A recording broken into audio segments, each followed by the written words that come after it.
কামৰূপৰ দদৰাত স্থাপন কৰা এপল' হস্পিটালে এতিয়া ৰোগীৰ মাজত হাঁহি বিৰিঙাইছে।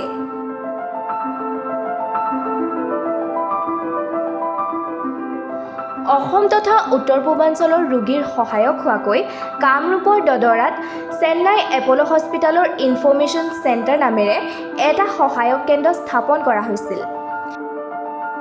পংকজ ঠাকুৰীয়াৰ নেতৃত্বত দদৰাত স্থাপন কৰা হৈছিল এই কেন্দ্ৰটি।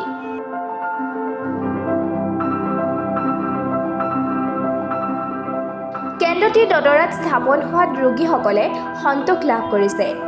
তেওঁলোকে কয় যে চেন্নাইলৈ চিকিৎসাৰ বাবে যাবলৈ হ'লে যাতায়াত খৰচ, থকা লোৱা আদি কৰি বিভিন্ন সমস্যাৰ সন্মুখীন হ'ব লগা হয়।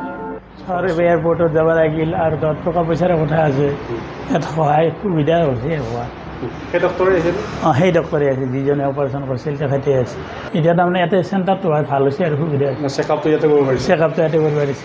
কিন্তু অলপ জাৰ্ণিত প্ৰব্লেম হয়, তথাপিও এতিয়া বহুত সুবিধা হৈছে আগত চেন্নাইত যাব লাগে বাৰ লাইক কেতিয়াবা প্ৰব্লেম হয়, কেতিয়াবা নহয়, তেনেকুৱা আৰু অসুবিধাৰো কথা আছে না, সেইকাৰণে আৰু এতিয়া ঠিক আছে, এতিয়া বহুত হেল্পফুল হৈছে।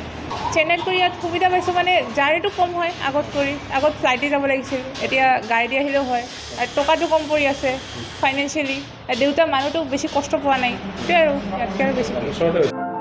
চেন্নাইত চিকিৎসা কৰি অহা নতুবা নতুনকৈ চিকিৎসাৰ বাবে যাব বিচৰা ৰোগীসকলে কামৰূপৰ দদৰাতে এতিয়া বিভিন্ন বিভাগৰ চেন্নাইৰ অভিজ্ঞতাসম্পন্ন চিকিৎসকক সাক্ষাৎ লাভ কৰিব পাৰিব। বহু ৰোগীয়ে সহায়ক কেন্দ্ৰটো স্থাপন হোৱাত তেওঁলোকৰ সুবিধা হোৱা বুলিও মন্তব্য কৰে।